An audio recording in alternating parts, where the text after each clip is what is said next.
Team!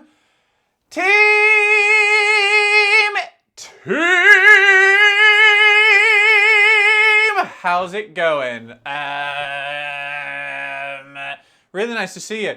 I want to talk about Carsball. I want to talk about Lee Carsley's first two games as England manager versus the Republic of Ireland and Finland. Both won 2-0. Two games, 2-0. Thanks very much. Do you know what I'm saying? I've written some notes down because I felt like last time I was a little bit rumbly bumbly, and this time I really want to be to the point about my thoughts about Carsball. First of all, for Carsball, what I would say is largely positive. Largely positive. And just checking you can't see what I'm doing here. No, thank God. Let me just get up my notes. I said I was going to be fucking efficient and now I'm getting up my notes. Okay, they're here. Right. So, I watched the first 30 minutes against Republic of Ireland and my first thought was, oh, I guess we might have won Euro 2020, World Cup 22 or Euro 24 with better management. I admit it, I thought that, I'm sorry, it was after 30 minutes. It's the most disrespectful thing I've ever thought in relation to Gareth Southgate ever. I'm sorry, but I don't take it back. And why? Because after 3 sessions with Lee Carsley before that Ireland game, we went in there looking like we were a well-drilled Premier League team that had complete fluidity between positions. All that I feel like I've been gaslit by Southgate, right? All that I heard from Southgate for fucking however many years, and I still love him, right? I'm not saying I've fallen out of love with the bloke, but I just want to say, he always used to be like, oh, you know, we don't get that much contact time with the players, so we have to work with a more structured system. We'd love to be more expansive, but we don't have the contact time and all this. And then Carsley comes in 3 days later, fucking playing like fucking total football, like Ajax in the 70s, mate. It was nuts. Oh, you can't play fucking Trent at right back because he's not defensively sound enough. Oh, we don't have a trusted left back, so we've got to play Trippier there. We don't have a natural left back, so we've got to play Trippier there. Oh, we don't have technical midfielders. I know Foden was injured, but sticking Foden on the left. Suddenly, we've got Trent on the right cutting in. We've got Harry Maguire. I wrote all these down. I've literally got them all. I've literally written all down. Trent was inverting into midfield. Colwell at left back tucking into a 3 when he did that. We've got Rice stepping forward as an 8, not hamstrung to defensive duties, but still contributing to that. Gordon running in behind, which allowed Kane to drop deep effectively. Grealish all over the shop in the centre of the park, not stuck out on the left. Suddenly, we had all these fucking players playing where they want to be in a way that they can play, like in a way that we've told they can't play. We've been told they can't play. Suddenly, all these defensive mitigations and potential defensive frailties of like so-and-so in centre mid or Trent at right back, like suddenly we're just out the fucking window. And suddenly we were just really good. And I know it was just Republic of Ireland and I know it was just Finland, but I do count that praise for both games. And I would say that there's clearly a big step up in tactical astuteness between Carsley and Southgate. And that's not to say that, I'm choosing my words carefully, that's not to say that Carsley could have maybe even got to the Euro 2020 final or the Euro 24 final. But that's only to say that let's say we did with Carsley. Let's say, hypothetically, Carsley was our manager, Euro 2021 final against Italy. You'd expect we played better.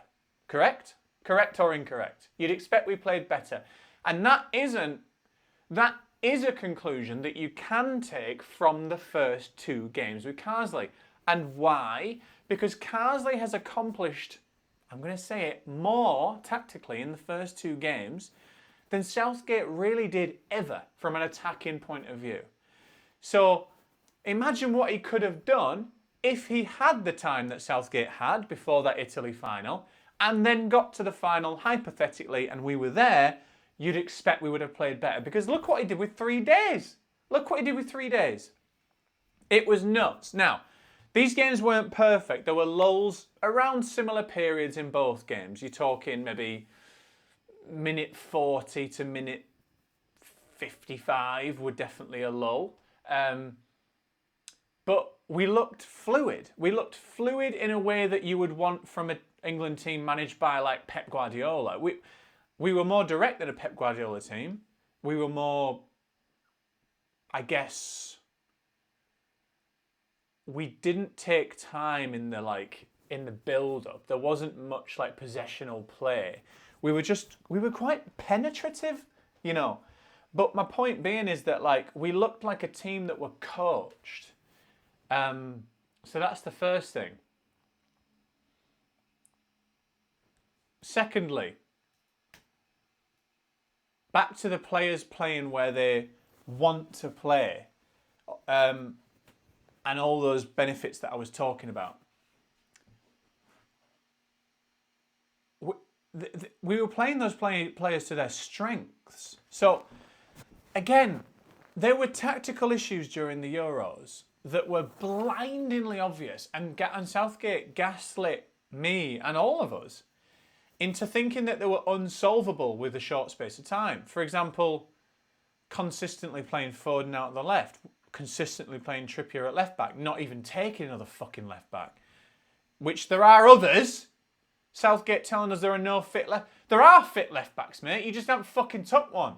Or you can play Colwill there. You can play Rico Lewis there. You can play Tyrick Mitchell there because he's an actual left back. Now, this isn't me just saying this now. These are all things that I fucking said before the tournament. And if you want receipts, I've got receipts because I would post it all on Reddit as well, like an absolute nerd, right? I got receipts saying take Rico Lewis, try Colwill. I swear to you, okay? All those things that Southgate said we just couldn't do in that tournament. And the fucking solutions are right there.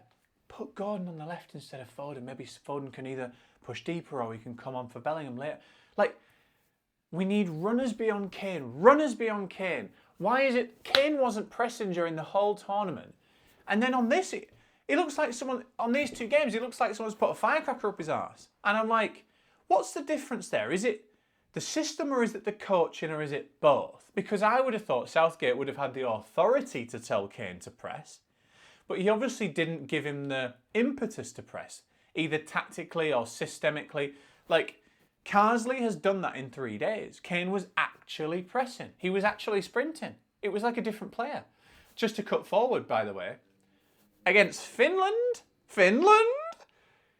this was the first time in a long time that I've seen Kane take control of a game in an England shirt. And I've often watched like Spurs games or even some Bayern games and I've been like, fucking hell, I wish I could see that Kane for England sometimes, because he does come across passive quite a lot of the time. At club level too, but with England quite consistently, even though he gets the goals. Look, he's got his 100th cap. He's got, 69 goals in 100 games? That's mental. That's so fucking good. So I'm not here saying he's not a good striker, doesn't contribute. I'm not saying that at all. What I'm saying is I think we're all agreed, especially during Euro 24, he can appear passive in the game for England. And I now think that that's coloured and affected a lot by the fact that Gareth Southgate was the manager of England, because he obviously wasn't unlocking an impetus within Kane in some certain way. Now, it remains to be seen whether Carsley can continue to unlock that. But what can be said is, from the first 2 games, it was night and day. Against Finland, he actually took control of a game in a way that your star player captain, you would hope that they would, right? The way that he took that ball off Trent, coming off the right, he shuffled inside and popped a shot off just from what, mid-range? Was he just inside the box? I was like, fucking hell, like that's That was Kane at his like explosive best, and you wouldn't normally use that adjective to describe Kane because he doesn't normally let that side out. He's normally composed and trotting into the box, and he's a poacher and this and that. But I know that Kane has that in his locker, and I've wondered if I was wrong, if I've just forgotten that he never had it in his locker.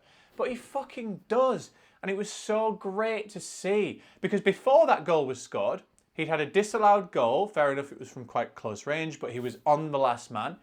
He'd had a couple of other last man scenarios just cut out by the defender. He'd had a couple of other shots. Yeah, one from the free kick that got saved, one from outside the box, I think, that got blocked. Basically, he was actually driving the aggression of the game in a way that I always believed he could, and he does at club level more of the time. But he hadn't for England, and suddenly he was. And then he scored another one, an absolute banger, first time from a Madueke assist yesterday. It was fucking great to see. It was so fucking good. And again, that's down to Carsley, at least in this early period. Remains to be seen whether that one continues. So, some other quick notes I made. Players played with confidence and energy throughout. So even when there were lulls in the game, the team didn't stop trying to play the system we were sent out to play. And the system we were sent out to play, very fluid, didn't become rigid as through rigor mortis as the game died, right? Which is what always happened under Southgate. Not to mention the fact that in both games we won by a 2-goal margin. Now, if we were to go back through the history of Southgate, I'm pretty sure that we wouldn't find that many games won by a 2 or more goal margin, right? I mean, he didn't even win that many he didn't win a Nations League game since, what was it, 2018 or some stat I heard yesterday? So that was clearly a problem, but we would so often get that first goal and then there was an element of sitting back. And the question always was, is that mindset coming from the players? Is it coming from England as an entity, maybe Wembley? Or is it coming from Southgate? And it feels to me it was coming from Southgate based on this evidence. Because, yes, the last 2 games, we get that goal, we keep trying. We got another goal, and in both cases, we kept trying for a third goal. And yes, these were small teams. You always have to mitigate it with the fact that it's Republic of Ireland, it's Finland. You would hope that we would win these games. But some of these games of that level were a very different atmosphere under Southgate. Some teams were made to look like fucking world beaters when we played them under Southgate. And don't get me wrong, we won them. I mean, our qualification record for the Euros was brilliant. But it never really felt fun. Which brings me to my next point. It was fun. Like, it was actually fun. Like, despite not scoring in the second half, it felt like we were trying. We weren't zombified. We were continuing to be fluid. We weren't just passing it along the back 4. We were passing and moving, trying to find openings. Now, there were times under Southgate where that happened. So, against Spain in 2018, we smashed them in Sevilla. That was a great day. I actually think most recently, the semi-final versus Netherlands, we did genuinely look fluid and penetrative and exciting. But it was more often than not that the games would die, lulls would set in, and we would become extremely rigid, and our build-up play would be very predictable. That didn't happen in these games. Even when we weren't looking like we might score for maybe 5-10 minutes, the build-up play continued to. We were always probing, and I love the fact that he's got his under-21 disciples on board. Colwill, Morgan Gibbs-White, Gordon. These are players that know the system. Angel Gomes, and that is a good thing. And that's not preferential treatment. That is a good thing. That's what clubs do. Like when Pep gets in a new player to City, they learn from the players around them, the system and the way to play and how to interact with each other. That's what we want in our England setup. Like, we want a system-based performance. And that's what we got these 2 games. It made sense to the eye was another note I made. Like going back to the Foden at Euros issue. Watching these games, the setup made sense. Like when you were watching certain players in certain positions, Trent inverting into the centre off the right, which I think is important, or Rico Lewis pushing up to be like a 10 at points. Like, it was baffling and exciting, and yet it made sense. Like, you would look and be like, I can see this isn't just like madness. There is method to this madness, and I don't fucking know what that method is. I don't know how he's managed to like build a structure out of what's seemingly no structure, if that makes sense. They all must be already. They seem quite aware of like the positional play of each other, so they know who's covering and who's pressing and who's swapping. And that, to me, seems like the coaching that they've done in 3 days, or at least the mandate that they've sent them out with defensive mitigations, is really impressive. There were a few individual performances that I really liked, but I really want to talk about his comments about the six position, the kind of base of a midfield, or what we would call a pivot. I don't think that's actually an apt term in this regard, but Angel Gomes specifically. He came on in the first game, he started the second game. Lee Carsley said, I see it that England have produced diminutive, ball-playing, game-controlling sixes, such as a Pirlo or a Jorginho, but we just don't play them there because our culture is based around a feeling of physicality. We want physicality there. We want a Rice there, or we want a Gerrard there, or something like that, like a quarterback kind of thing. But actually, is a quarterback a small player? Anyway, okay. But Carsley's saying we do have those players. It's just about the confidence of playing them there, knowing that you might have some lacking in physicality, but you might really benefit in terms of control of the game and ball ball progression, right? And that's exactly what happened. So, and it makes sense. And it's again, that's not something that I was calling for. That's something I don't have receipts for. I don't have receipts saying let's start fucking Angel Gomes at CDM essentially. But it makes fucking sense because the way that you press, the physicality of Rice and say Bellingham when he comes back is actually what you want further up the pitch to do that counter pressing style. Angel Gomes was actually really good at cutting out play yesterday. And he's actually in the position where you want the ball-playing midfielder to get out of tight situations, pop it off from the back four to the right back. You know what I mean? It was so blissful to watch. And I mean that sincerely. It was blissful to watch. And in his interview, again, Carsley said Foden, Palmer are capable of playing in those central positions. And that is music to my ears because Foden does have the technical ability to retain the ball and pop it off and blah, blah. But he's just always stuck out on the wing, even for City. And I think that's a part of Foden that even Pep hasn't unlocked. And that would be so great to see. But anyway, Angel Gomes, I just saw a stat. I think it was 93% passing accuracy. Many passes forward. I can't remember the exact stats, but basically he was defensively sound, he was energetic, he was always moving, always available, he was not static, and he was always passing forward. Now this is something I want to see from Wharton if he gets into the team as well. It's just fucking great to see. It's fucking great to see. And I've tired myself out. My lunch is ready downstairs. I'm going to stop now. But to think that that squad achieved that much in that short a time, again, I've got receipts for saying we should take Carsley, and I'll keep saying it. Take Carsley. He knows how to win with England. He knows how to win a tournament with England without conceding a fucking goal. He knows how to implement a system at an international stage without much contact time. This is exciting.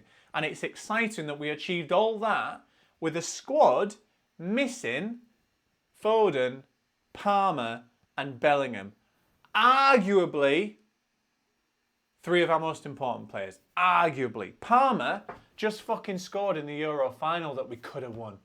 Right? Foden was the Premier League player of the season last year. Bellingham, the La Liga player of the season, or maybe just Madrid, but either way, fucking hell.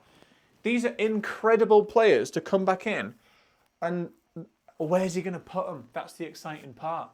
Would he play Bellingham as an 8? Is he going to have the confidence to play Gordon on the left and not shoehorn Foden in? Maybe Foden comes into that 6th position. Like, it's so exciting to know that there's a fresh mind at the helm who doesn't necessarily have loyalties to a starting 11. He showed that even across these 2 games. He's changed the left back and he's changed the CDM.